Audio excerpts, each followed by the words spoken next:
Hello, everyone. Welcome to AST's first webinar of the 2018 season.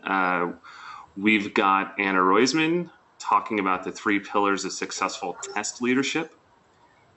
And I just want to thank everyone for joining, thank everyone for signing up.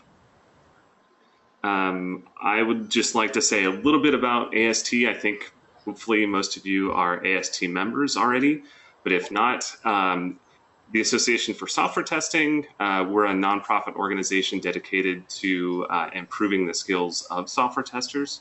So we do a lot of training through the BBST series, which are courses that you can sign up for.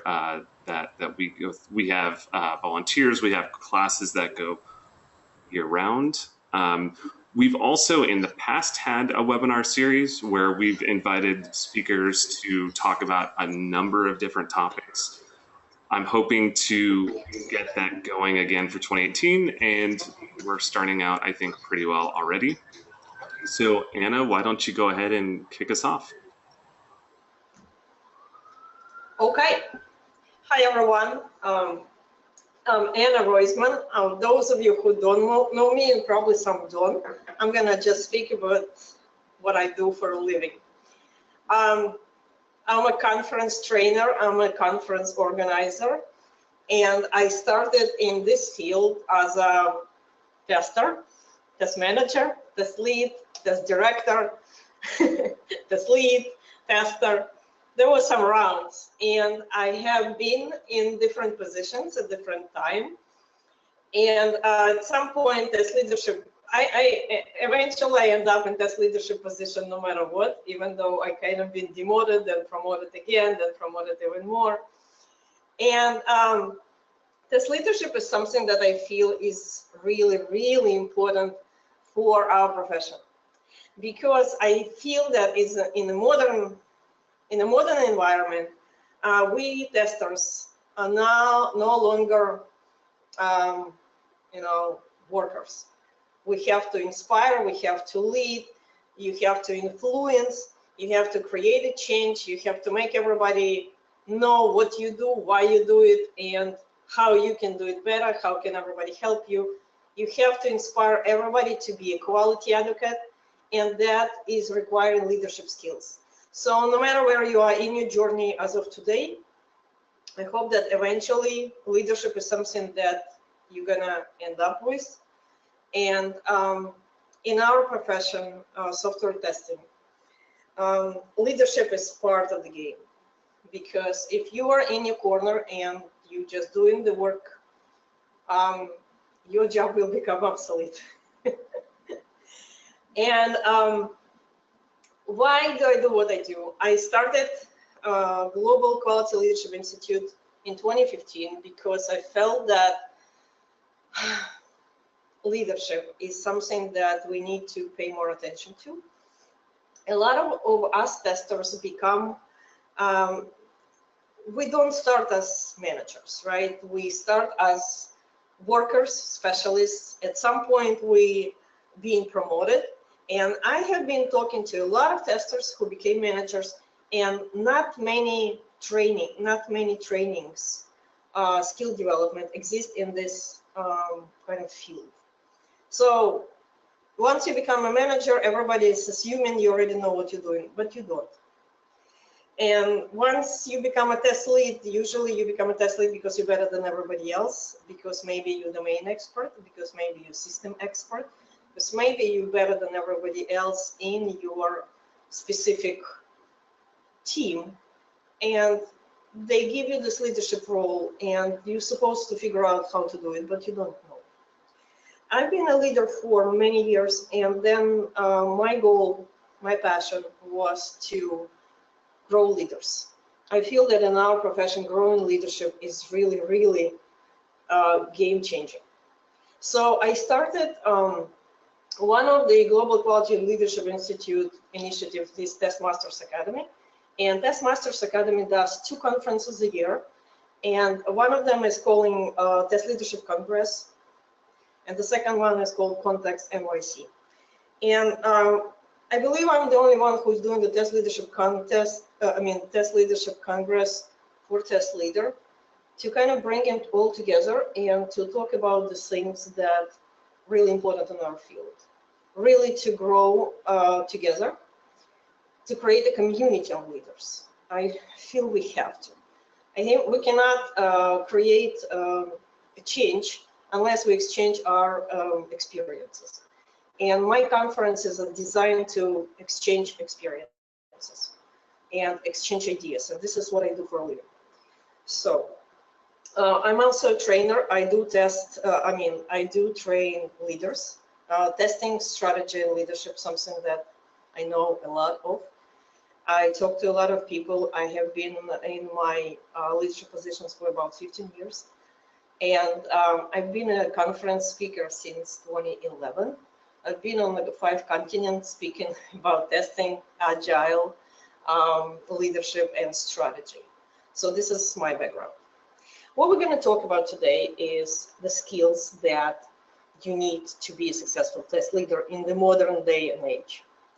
And I'm going to give you some hints. I'm going to give you some advices. These advices came from obviously my experience, but also experience of my peers. So I do have stories to to back up all of my words. I probably do not have enough time to tell you all the stories that I want to. So I do invite you to join me in my conferences, and we can talk more. And you can talk more to other leaders in our profession. So we start. The very first skills that you really want to master is building the right relationship with stakeholders. Why is that? As a test leader, you brought into organization for certain reasons. There was a decision at some point made why organization needs testing. There could be different reasons why organization needs testing, but at some point this decision was made by stakeholders. And they have a different understanding of why you're there. They have different understanding of quality. And the very first exercise that I usually do is at all my trainings is to identify your stakeholders. Who are your stakeholders? You'll be surprised because sometimes you think that like your immediate manager is your stakeholders, your product people are your stakeholders, but it's not true. So your stakeholders are people around you, people who use the software that your team delivers, people who build the software that your team delivers, people who sell the software that your team delivers, people who make money from that. All of those people are stakeholders, and for example, say C-level people, chief executive officer, chief financial officer, chief operational officer, they have different understanding of what quality means than say people in operations. But both of those people are your stakeholders. People in marketing are your stakeholders as well. So the very first thing that you really need to do as a test leader is to go to all those people and to talk to them. You need to really understand what their quality criteria mean. For example, quality criteria for operations could mean that a certain bug that put into production results in 300 phone calls at 9 a.m. in the morning. It could be not a bug in production, it could be the behavior that people don't understand, it's not intuitive. So is it a bug? Maybe it's not a bug, but for operations people, for people in support, huge amount of phone calls in the morning, that's big. That may not have anything to do with how marketing perceives the quality, right? Because for marketing, for example, they put in announcements. They have certain promises that they already made. It's already published. So certain criteria that is critical for marketing are not the same that is critical for operations. Your first steps in establishing yourself as a leader is to identify all the stakeholders talk to them. You need to speak their language in order for them to talk to you. So you basically don't talk to them about testing. Talk to them about risks. What is the risks? What are the things that they consider critical to their success? And ask them about their definition of quality, what quality means to them. What you're going to find out is very interesting things. Very first is you're going to find out that some people look at the your work and the thing you produce not in the same way that you expect them to. And don't, you know, your job is to listen and write it down. Listen, write it down, and share with your team. And then look back at your priorities, look back at your testing strategy, and look back at your coverage, test coverage. And you can change your priorities. You're going to see where you need to change because you want to address all those needs of those stakeholders. And another step in another results and what's going to happen to you is that you're going to become their friend. They can talk to you and they have information that you need. So definitely establish those relationships with those stakeholders, make them trust you and make them share because the information they have is invaluable to your job. Come to them as an expert. When I say come as an expert, meaning that they don't know what you do.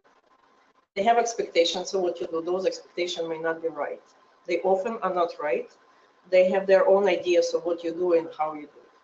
So a lot of people I talk to, they complain that, you know, other people in organization don't understand what they do. So it's common, expected. Don't be perplexed to it. It's okay. They are not supposed to understand. They're not experts. But you should come through as an expert. You need to come with the confidence that you know what you're doing. And try to create an elevator speech of what testing does. It's a good practice for leaders. You will be asked about it often by the clients, by the new people, by the managers. Instead of arguing with them, and this is, you know, you don't understand testing, this is not how we do it. Prepare your elevator speech. Elevator speech is about, say, a minute and a half talk about what value you bring to the table. That is really important. You cannot be caught off guard. You have to come, when you talk to people in different places, you have to come to them as an expert. They have to trust you. So be prepared to talk about what you do in their terms.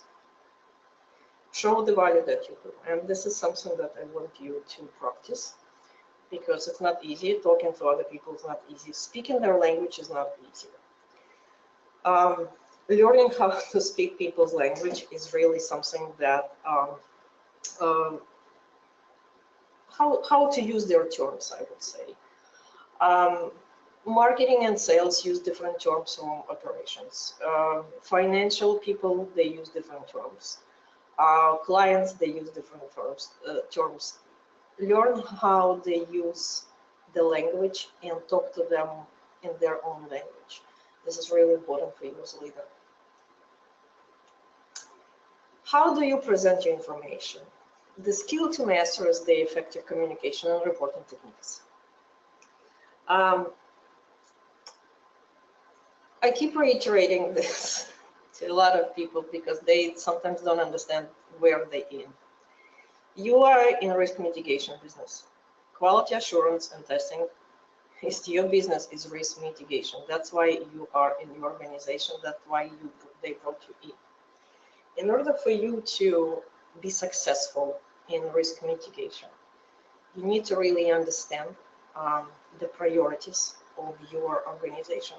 And as I said, you have to build on the quality criteria coming from the stakeholder. Now, your job as testing function, I would say, is provide information to the stakeholder in order for them to make right decisions. I want to reiterate it like 500 times. Your job is to provide information to stakeholder in order for them to make right decisions. This is what you do. That's your job. So I have seen a lot of misconceptions in our field. Number of passed and failed test cases, green and red, number of automation test cases, number of test cases being automated and run. These numbers are meaningless without the story. Do not use them. Do not tell people that we executed this number of test cases. It doesn't mean anything. Tomorrow, the, I would say, show-stopping bug invalidates all your results. You have to repeat it again. If they think you're halfway through the testing and you tell them that you need to test over again, people don't like it.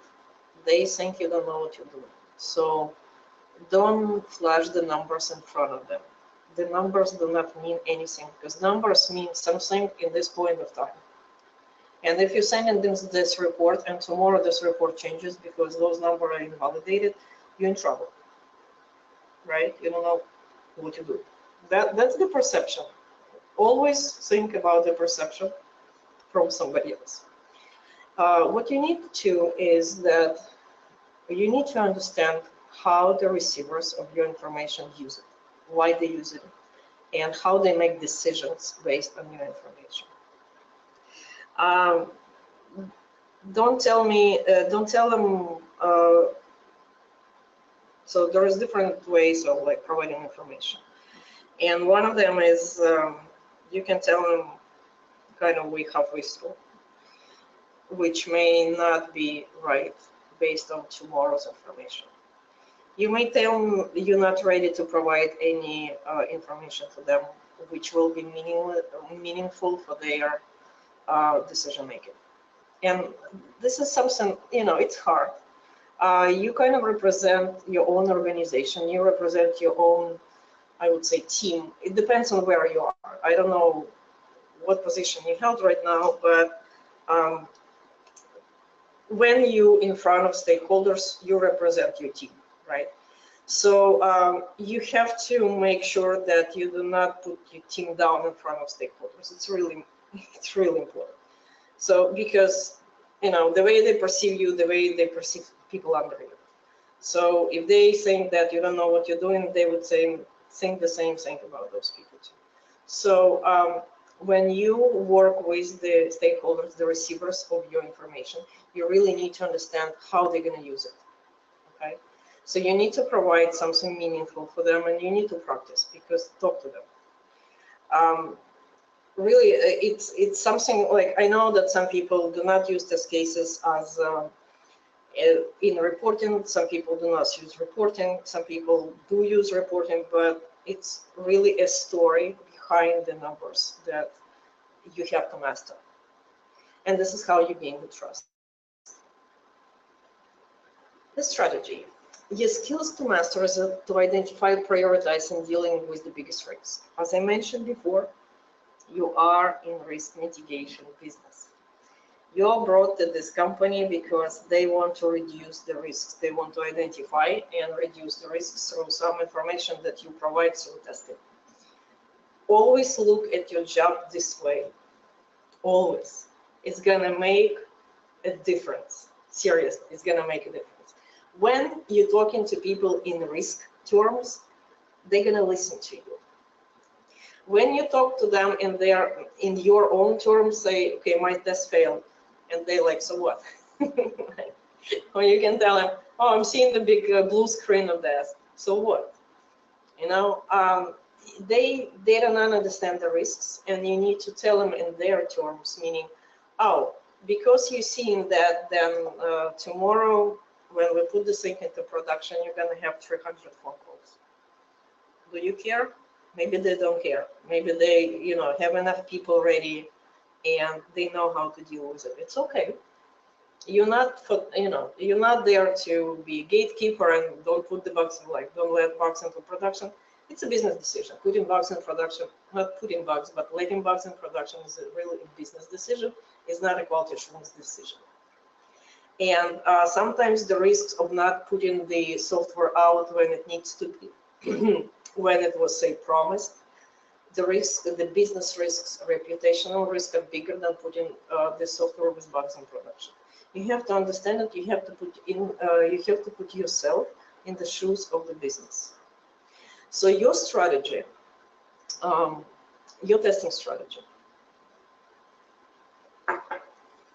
is really to work with risks. You need to identify those risks, and speaking to your stakeholders is really a key to identify the risks they care about. You need to prioritize those risks, and you need to understand how to deal with them. And there is some strategic skills that you need to develop, and there is some strategic mindset. I would say a mindset. Mindset is really important. Mindset, you have to have this mindset that priorities will change. You have to be ready for it. It's the reality of your job, it's the reality of the business that priorities will change. Once the priorities change, you have to reevaluate your testing approach again. Priorities do change every day, several times a day, which means that you have to be fluid. You have to be ready to adjust your strategy to the changed priorities. Do not fall behind. This is the job of a lead. This is the job of a manager. This is really what you need to do. When you're defining your testing strategy, you have to adjust your strategy to the new priorities. How to do it? So, number one, you have to learn various test methodologies. Automation, what it does for you, what it doesn't do for you. Group testing, what it does for you, what it cannot do for you. Integration testing. What environments do you have to do it? Maybe you have definitely exploratory testing. Do not call it ad hoc testing. It's not something random. There is really methods and behind it, how to do it well. These methods have been developed already. Google it. Exploratory testing, Google, exploratory testing strategy, exploratory test management. There are specific guidelines of how to do it well and how to get the best of it. In a modern, I would say, environment, in technological environments, doing exploratory testing is something really essential that all of us need to master. Because it's easy, if you don't skills to do it well, you're gonna fail. You're gonna waste your time. So the skill set is really important to do some of those methodologies. Pay attention to it. Go online, Google things, talk to your community. This is something that's really important. So why do you need to learn various test methodologies? Because the priority can change at the last minute. Your test suite, automated test suite may fail and you need 3 more days to fix it, and you have 1 more day to retest everything. You're not going to retest everything, but you need to understand the priorities, right? So when you develop your testing strategy, you have to kind of prioritize the must-have, the nice-to-have, and the rest, right? And never have one blob of testing for everything. That doesn't work, and that means that you don't know exactly what you're doing. So being a test strategist is something that's really essential to being a test lead. Really. Like that's what's going to differentiate you. Big picture vision is something that's going to differentiate you from, you know, somebody who just executes. And also, as I mentioned before, being a strategist is like a war strategist. So in the Army, some strategic thinking have been developed because they need to be prepared for changed priorities every second, right? So there are some fields where they already kind of master it. They define some methodologies how to master the change strategies. One of them is being called the ODA loop, was developed by, I think it's called Elsa Boyd Circle. What it means is ODA loop is observe, orient, decide, and act. You basically need to do it every day. That's your job. So once you wrote down something on paper, a test plan, and you think that you're done, no, you're not. You're not. And this is really differentiating factor, as I keep on reiterating that, of being a modern test lead. You have to understand that priorities will change. It's not that they may change, they will change. So just accept it as this is the part of life. This is what this is what business is all about, the change in priorities, right? Because new information, something changed in the market, some person left, some technology doesn't work anymore, this client wants something different. There could be a gazillion of different reasons why the priorities change, but they do change, and you have to be ready for it. So in order for you to be a good leader, you have to master these leadership skills in this strategic way. So just be there all the time, listen, observe, orient your team, orient your strategy toward the new priorities, decide what you're gonna do, write it down, and act on it. So you have to be kind of this military leader in the field, because you are in the battlefield. You know, we are testers, we are always in the battlefield. We are fighting with many things, with circumstances. So we have to adjust to those circumstances. So, very last thing that I wanted to talk to you about this strategy: utilize all available resources. How to identify and utilize all available resources. That's another skill that is really, really important for a test leader. And this is something that I have been, I would say, not everybody likes it. People do not think outside the box. So they think if you're given 3 testers, that's what you do. If you're given 1 tester, that's what you do. If you're not given any tools, you're stuck. Well, no, you know, maybe if you're a tester, you're stuck, but if you're a leader, you have to discover those resources. And I'm going to tell you how. So, a skill to master is to discover where and how to get resources. So, look around you. Look at your team. Look at your developers. Look at people in other teams. Look at the operations team. Look at your financial team. Look at your product team. Look at your marketing team.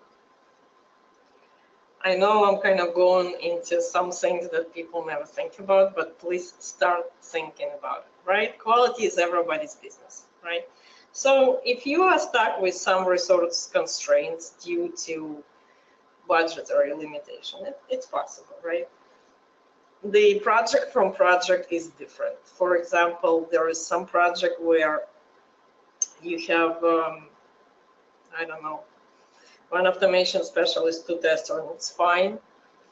You have a second project where you don't need developers, but you need only testers because you're just changing the architecture and you need to test everything.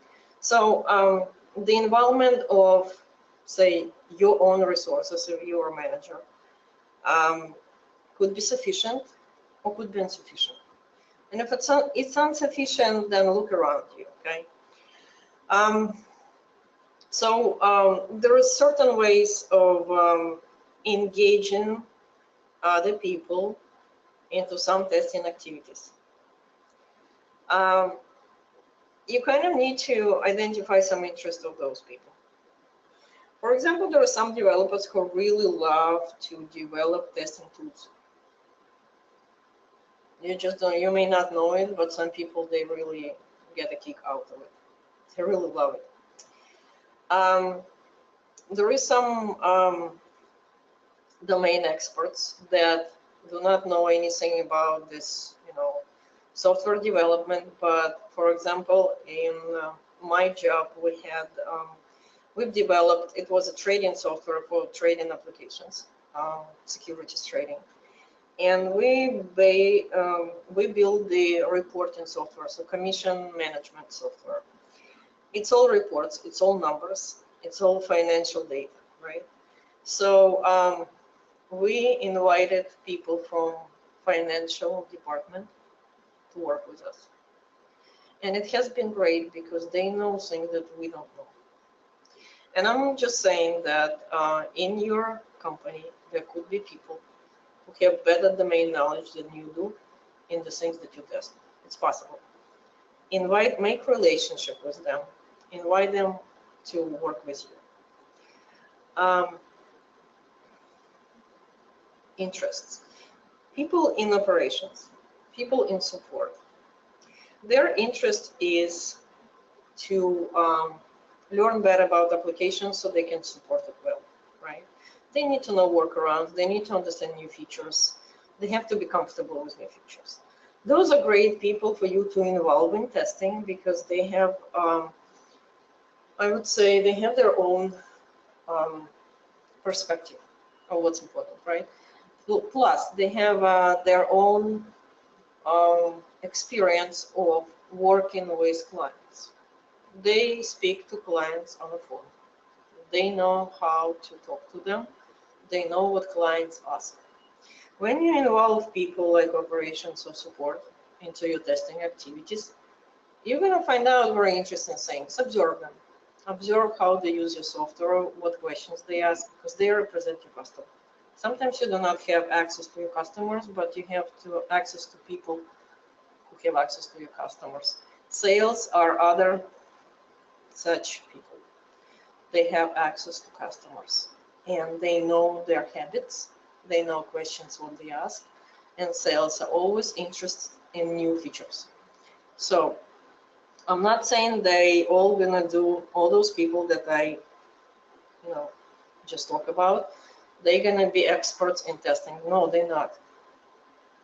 But they're experts in different things and involve them. Use your relationship. When I mentioned in the first slide about building a relationship with stakeholders, that's what I mean right now.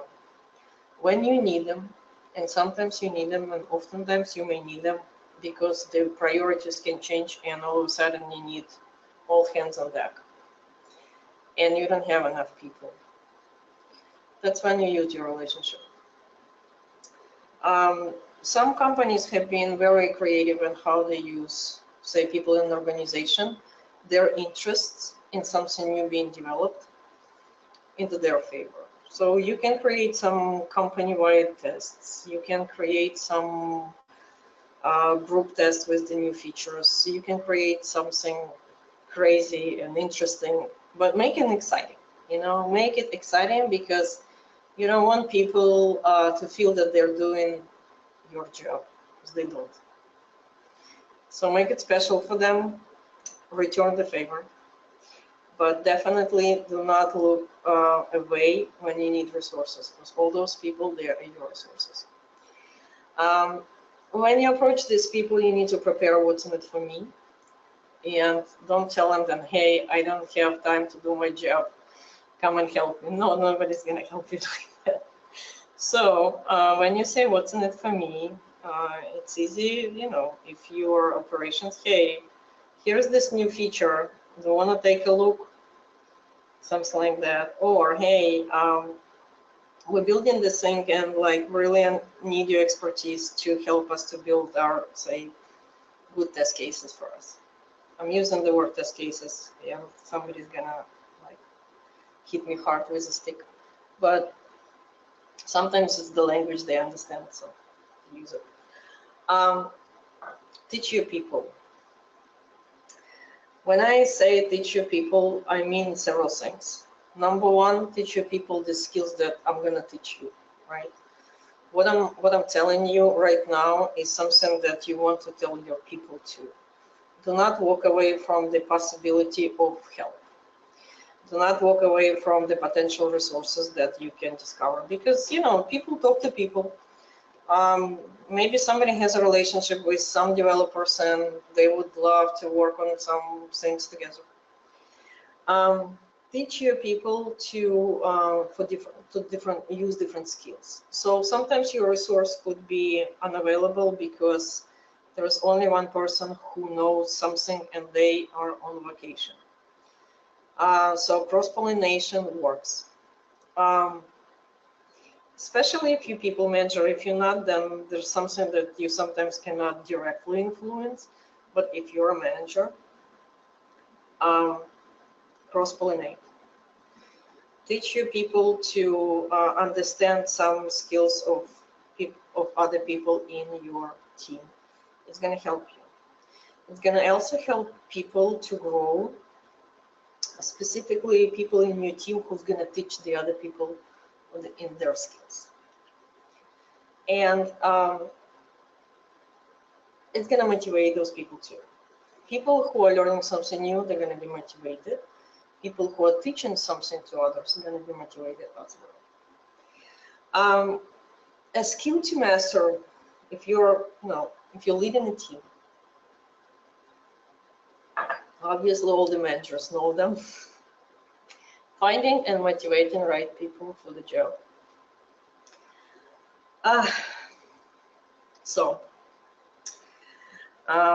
When you have a team and as a leader, really your job is motivation, right? You want to have your team perform better, perform to the fullest potential, and if the people are not motivating, it's not going to happen. So motivating is really, really, really essential for the test leader. Probably not just motivating their own team, but motivating people within the team. If you have a cross-functional team, same thing. But right now, what we're going to talk about is people who report to you, because it's important. Because you have more power over what's going to happen. So here's the thing that I learned. I've been a manager for over 10 years, so this is what I learned. Number one is you have to discover their passion. People in test profession, they have different passions. Some really love being in technical, doing something technical. Some people love doing something analytical. Some people love doing something managerial or maybe kind of organizational. And some people love to be social. They really love to work with development, with other people. They cannot do something on their own. Do discover each person's passion, what they're really passionate about. Most of them, you're going to find that they do love testing. Obviously, they do love quality, but they could perceive it in a really different way. So I had in my team an automation specialist. This guy was a developer. He really had a feel for quality, and he was really passionate about it, but he was a developer. So I used his passion to build a great tool for us, and not to put him in manual testing, because exploratory testing is something that was not, like, he could do it, but I would not call him an expert at that. And I would not want to misuse him to give him things that kind of would not utilize his potential to the fullest. So there was another person in my team who she loved to organize things. And at some point, I promoted her to be a release manager because she had no problem, putting things together. Something in release management, you need to talk about to many people. You need to compile a lot of information together at the last moment. And she loved it, right? So, as I mentioned, but her automation skill was not too good. So when you have a team, put people in places where they could benefit the team the most. That's my suggestion to you if you're a people manager. Really, don't break them. Give them something that they can have a kick out every day. And then give them the opportunities to develop. So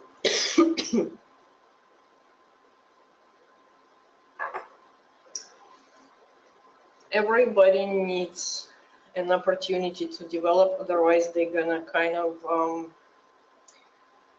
become stagnant. I think that's the word. Number one, they will feel that they know it all. They don't need, like they're an expert and they don't need to find out anything new because they know it all. It's kind of a bad attitude. It's obviously a bad attitude for testers because testers need to learn every day. If you think you know it all, then that's it, you're gonna stop. You're not gonna be developing in your skill. And for testers, the essential skill is to learn something every day. It really is a skill. You have to be interested in finding something new. And in order for creating the environment where you can have your people developing their skill set, you need to develop your own expertise. They're not going to listen to you otherwise. So there's a couple of ways where you can develop yourself and gain the authority as a leader and an expert. And this is how you start. You're probably going to start with becoming a domain and system expert and having a big picture on the system. You know, really, leaders are people with a big picture view. And it's going to help you in so many ways. But understanding your system, how your system interacts with third parties within itself. A lot of us work with legacy systems. And usually developers come and go. Not a single developer may understand the whole system, and that's where we come in. If you are a system expert, people are gonna start to invite you to meetings, to decision-making meetings. That's a big deal. So come across as an expert, and this is one of the ways for you to be established as an expert when you really know your system and you really know your domain. Knowing the domain, what I kind of mean is more of a business kind of business class technological domains, right? You need to understand what technology you use, what your team does, your organization does. You also need to understand what business are you in. You cannot do otherwise. You need to understand the business priorities, and without understanding business priority, you're not good as a leader within this organization. So besides that, this is your first step. Your second step is be on top of modern testcraft developments. Testcraft is a new field, is a new science. We are in a very interesting profession that became kind of mainstream as a profession not too many years ago, maybe 25 years ago. We are very young, really we are. So a lot of research is happening as we speak. A lot of methods are being developed as we speak. There are some leaders in our community, global community, who still do that. They develop something new. Be on top of them, understand what's going on. How can you be on top of them? Be known outside of your organization. Be part of global testing community. This is how you gain your expertise. Seriously, through you can talk to other people in your profession, and that's how you learn.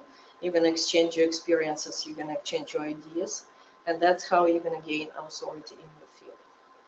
And then another very big thing, if you're an expert, you have to learn and use coaching techniques.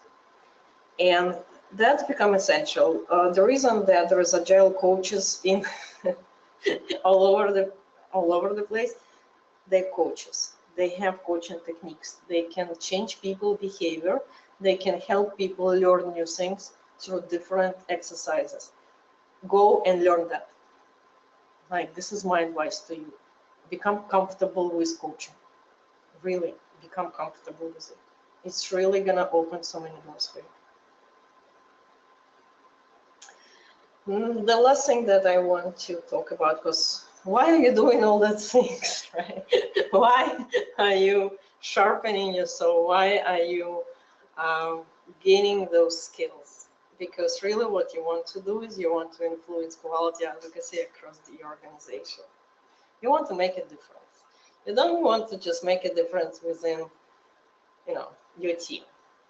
You have aspirational goals. That's why you're in leadership, because you want to lead people, right? You want to influence people. You want to inspire people to do a better job about quality.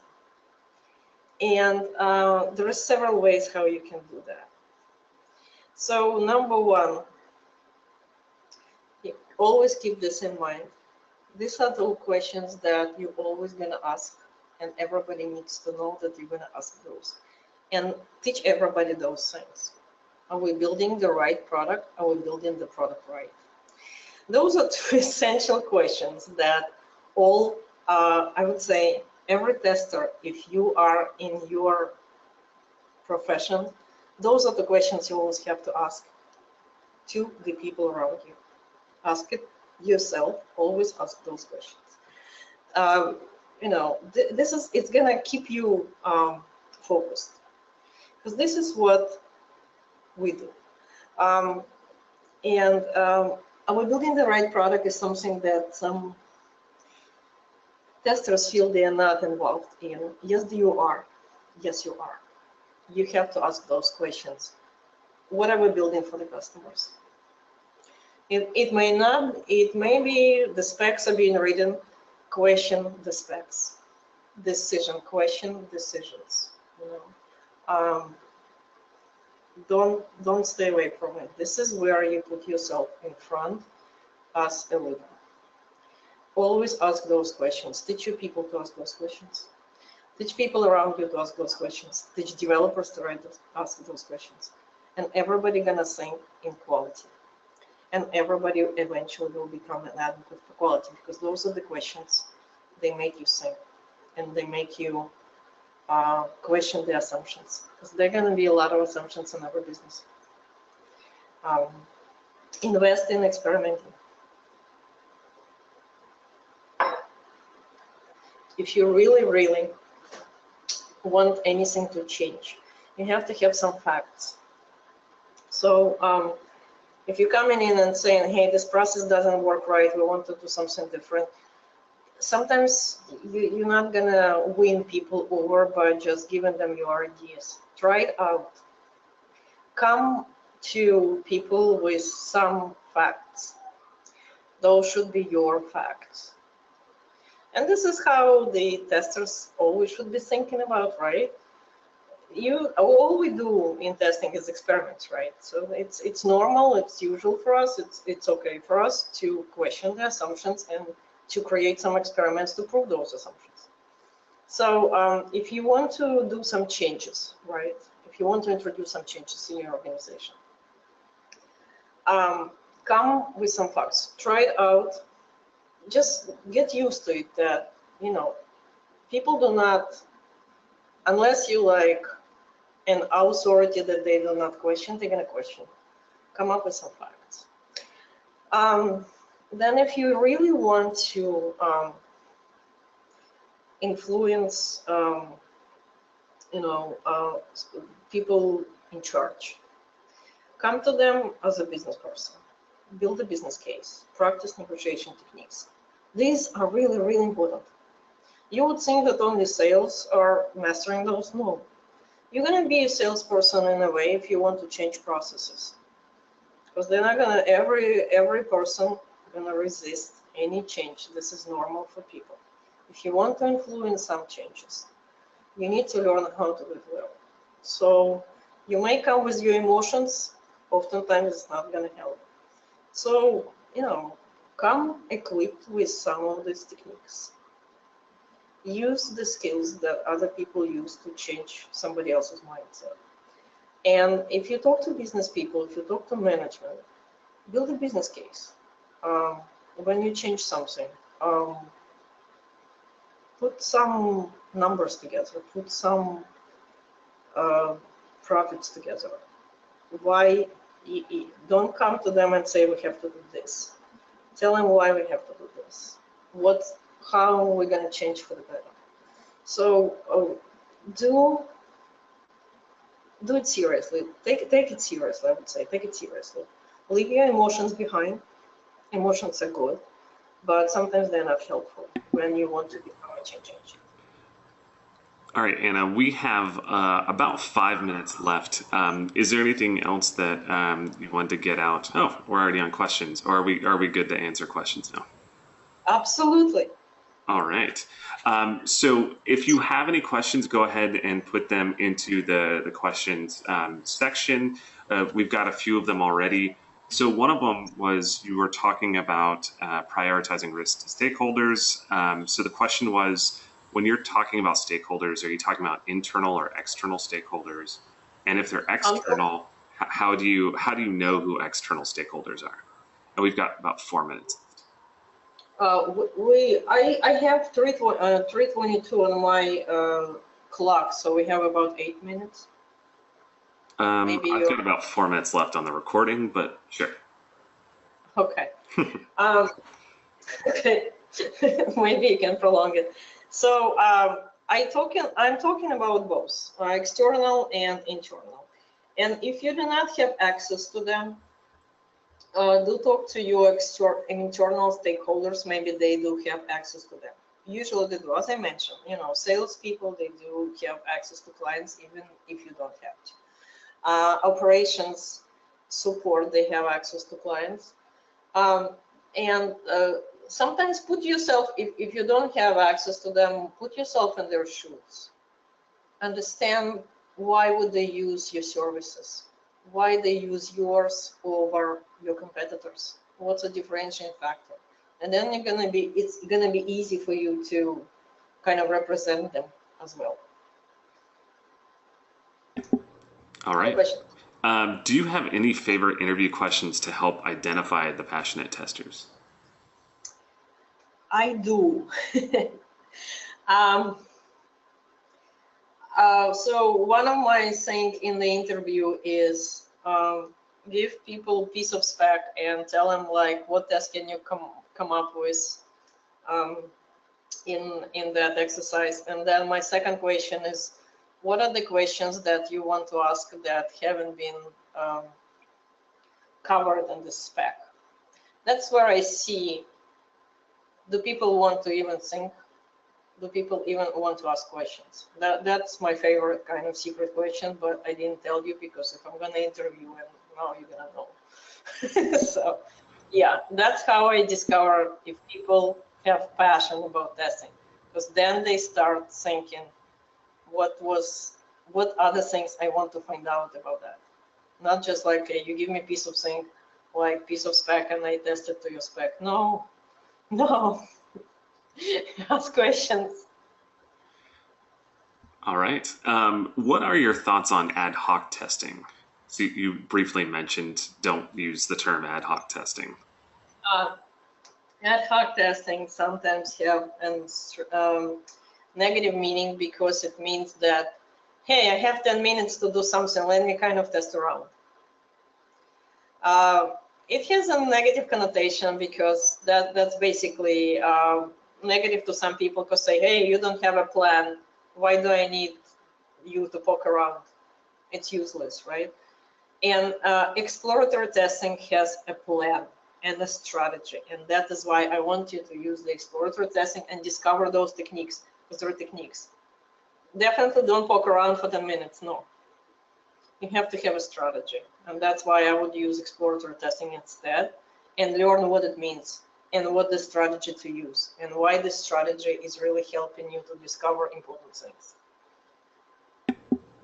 And I'll just go ahead and say Elizabeth Hendrickson, if you go to Amazon, has a really good book on exploratory testing and how to structure your exploratory tests. And so the last one that we have is, are there certifications that you recommend that testers should pursue, or is that not so relevant for test leaders and test engineers themselves? I'm not aware of any certification I can recommend. Okay.